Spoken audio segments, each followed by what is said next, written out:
تو قاری صاحب مغرب کی سلام میں پڑھتے ہیں سورہ یوسف کی آیت اور نماز ختم ہونے پہ سلام پھرتے.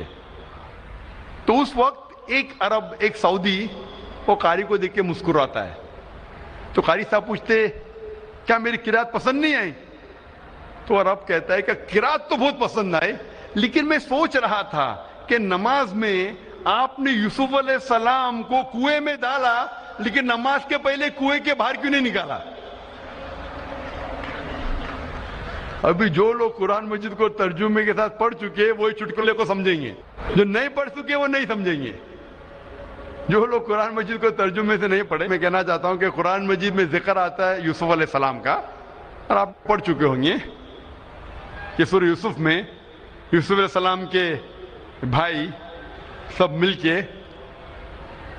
یوسف علیہ السلام کے خلاف ہوتے اور اسے ڈالتے ہیں کنویں میں. سوچتے ہیں کہ کنویں میں ڈالیں گے ابھی وہ مر جائیں گا اور چلے جاتے، لیکن اللہ سبحانہ و تعالیٰ کو یوسف علیہ السلام کو بچانا ہوتا تو ایک قافلہ آتا ہے اور یوسف علیہ السلام کو کنویں کے باہر نکالتا ہے.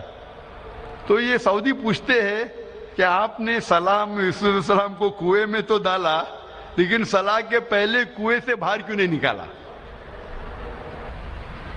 اللہ سبحانہ و تعالیٰ فرماتے ہیں سورہ محمد میں، سورہ نمبر 47 آیت نمبر 24 میں کہ آپ قرآن کو سمجھنے کی کوشش نہیں کرتے یا آپ کے دل پہ تالے لگے ہیں. اللہ تعالیٰ فرماتے ہیں کہ آپ قرآن کو سمجھنے کی کوشش نہیں کرتے یا آپ کے دل پہ تالے لگے ہیں. اللہ تعالیٰ فرماتے ہیں سورہ بقرہ میں سورہ نمبر 2 آیت نمبر 159 میں کہ اگر آپ چھپائیں گے وہ آیت جو نازل کی گئی ہے اور جو ہدایت اللہ تعالیٰ نے صاف کیا ہے قرآن میں تو اللہ سبحانہ و تعالیٰ کی لعنت ہوگی آپ پہ. یعنی آپ قرآن مجید کی آیتوں کو مت چھپاؤ، جو اللہ نے ہدایت دی اسے مت چھپاؤ، نہیں تو اللہ تعالیٰ آپ پہ لعنت برسائیں گے. اور اللہ تعالیٰ فرماتے ہیں سورہ فرقان میں سورہ نمبر 25 آیت نمبر 30 میں محمد صلی اللہ علیہ وسلم کہیں گے کہ اے رب یہ میرے لوگ ہیں، these are my people who have taken the Quran for foolish nonsense.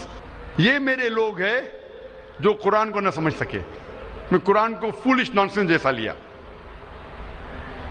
قرآن کو پڑھنے کے دو طریقے ہوتے ہیں، ایک ہے تذکر قرآن، ایک ہوتا ہے تدبر قرآن. تذکر قرآن یعنی قرآن کو پڑھنا، عام طور پہ پڑھنا، اور جو ہم عربی میں بھی کر سکتے اور ترجمے کے ساتھ بھی کر سکتے. ایک ہوتا ہے تدبر قرآن، یعنی قرآن کے معنی پہ تدبر کرنا، to ponder over the meaning of the قرآن.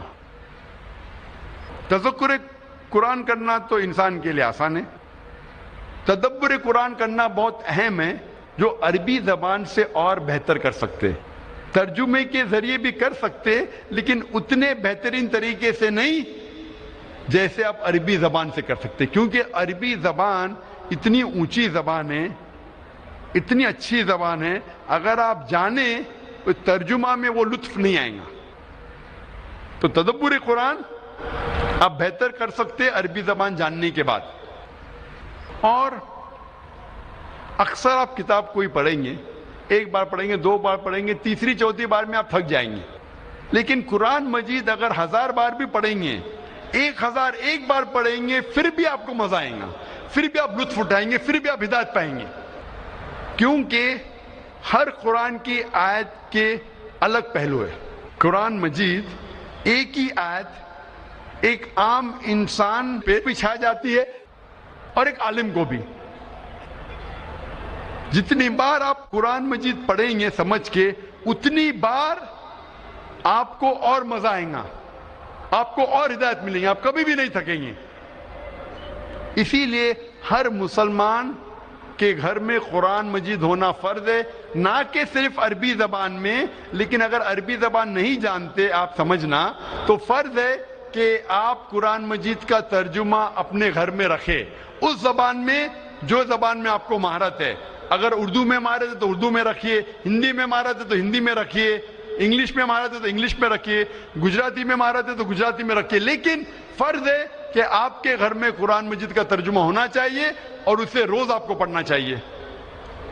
سب سے بہترین تحفہ اگر آپ کسی کو دے سکے وہ ہے قرآن مجید ترجمے کے ساتھ. چاہے شادی کا موقع ہو، چاہے آپ کا دوست نیا گھر لیا ہے یا نئی آفس میں جا رہا ہے، سب سے بہترین تحفہ ہے قرآن مجید کا ترجمہ. غریب انسان بھی اسے پسند کرے گا اور امیر بھی اسے پسند کرے گا.